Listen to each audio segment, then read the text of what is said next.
Today's episode might sound earthy, maybe even a little dirty, and that's just how we like it. We're calling this one the Compost Gospel. Nothing wasted on the homestead. Now listen, I don't care if you're new to chickens or you've been slinging hay bales since the Reagan years. This one's for you. Because whether your homestead is the size of a shoebox garden or a 100-acre ranch, composting is one of the clearest pictures of stewardship we got. Why? Because it's about redemption. It's about transformation. And it's about making something life-giving out of what everyone else throws away. So grab your pitchfork, grab your coffee, and let's dig in. Good morning, friends. Good morning. Welcome to another episode of the Farm to Table Show Morning Edition. And we are going to get right into this, and it is time. Let's do it right now. Let's start with a bold claim. There is no such thing as waste on a homestead. None. Zip. Nada. Not even a little. If you're stewarding well, then what looks like trash is really just misplaced potential. The eggshell, that's future calcium. The goat manure, that's tomorrow's tomato sandwich. That leftover coffee ground sludge, that's worm buffet and nitrogen gold. But here's the challenge. Most of us didn't grow up thinking like this. We grew up in a disposable culture where trash goes in black bags and vanishes forever. Out of sight, out of mind, as they say. Well, on the homestead, we need to learn to see things differently. Psalms 24:1 says, the earth is the Lord's and everything in it. And that includes your banana peel, your corn husk, and the stuff at the bottom of the chicken coop. Composting isn't just about recycling, it's about restoring order to creation. So, what is compost really? What is compost? Let's define it plainly, if you will. Compost is decomposed organic matter. It's what happens when microbes, oxygen, moisture, and time break down your kitchen and farm scraps into rich, dark, earthy soil amendment. But here's the thing. Compost isn't just dirt. No. It is living dirt. It's full of beneficial fungi, bacteria, and nutrients to feed the next generations of life. It is the cycle, the loop, the resurrection of leftovers, if you will. We call it black gold for a reason. It grows stronger gardens, healthier soil, and deeper roots. And done right, it doesn't stink. It smells like fresh earth after a good rain. Now, let's get into the 4 pillars of composting. And for beginners, and even the veterans who need a refresh, here are the 4 pillars of good compost. Greens, that's right, green stuff, which is nitrogens, kitchen scraps, grass clippings, coffee grounds, and animal manure from herbivores. This is the wet stuff. It feeds the microbes. Number 2, browns, which is carbons. So leaves, straw, shredded paper, wood shavings, cardboard. This is the dry stuff. It balances moisture and helps structure. Number 3, air.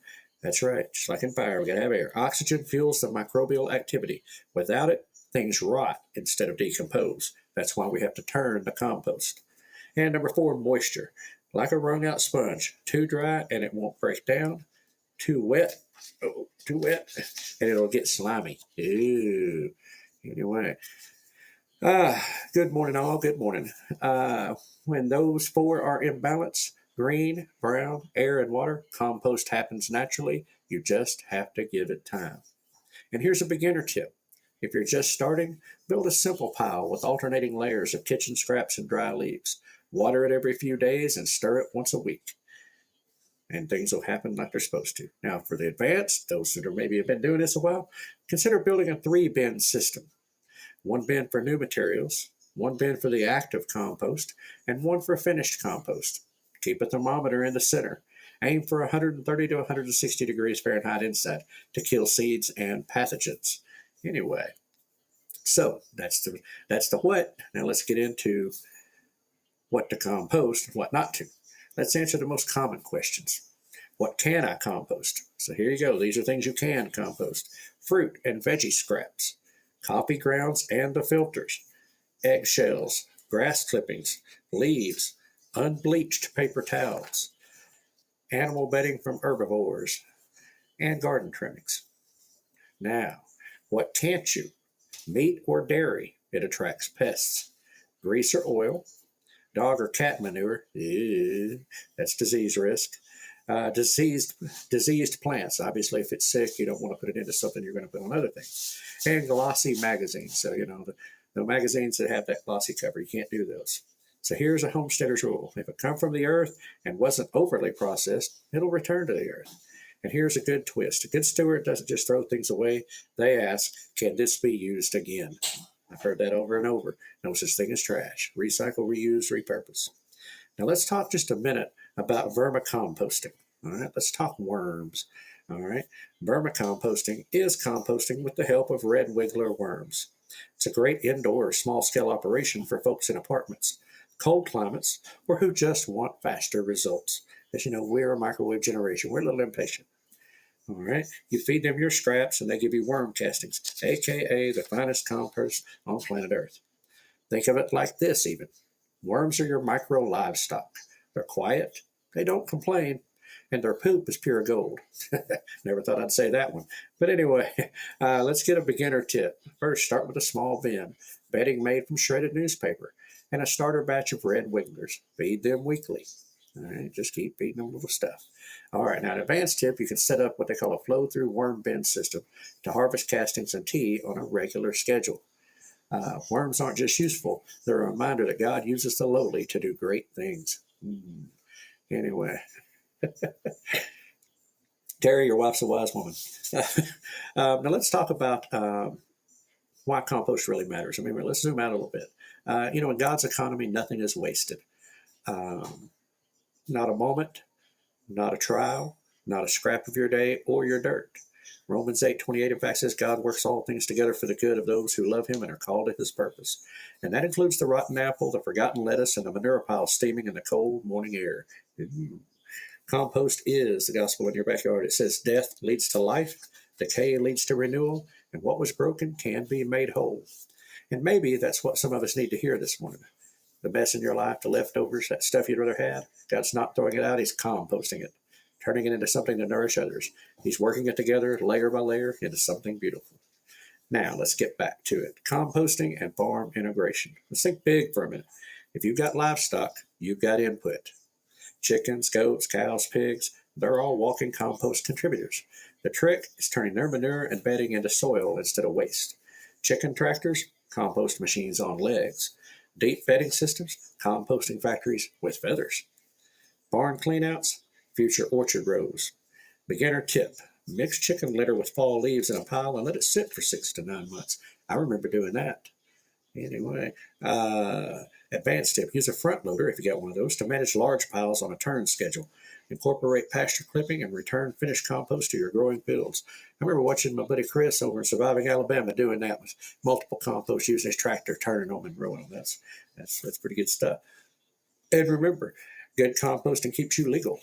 Mismanaged manure piles can draw flies, runoff, and very much unwanted attention. Do it right, and you build credibility and fertility. So let's talk about some systems that work. We're going to cover a few systems. Static pile, just pile and wait. Easiest for beginners, probably where we're at. The tumbler bin, enclosed, pest-free, great for small spaces.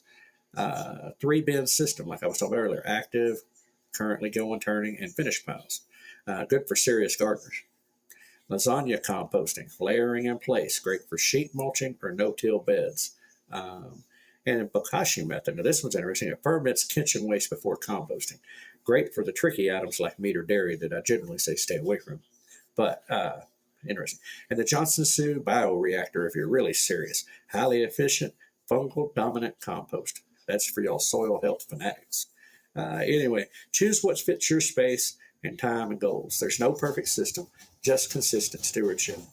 Choose what fits your pace. That's right. Teaching and living. Here's the best part. When you compost, you teach. You teach your kids, your neighbors, and maybe even yourself that nothing is useless. I've seen toddlers light up as they toss a banana peel into a compost bin. And then skeptics turn to believers when last year's chicken bedding on a garden grows tomatoes the size of a softball. The compost pile can become a classroom. The lesson, redemption is real, and what looks dead isn't the end. There's a process and a transformation, then you get the fruit. So, final takeaways, let's wrap this up.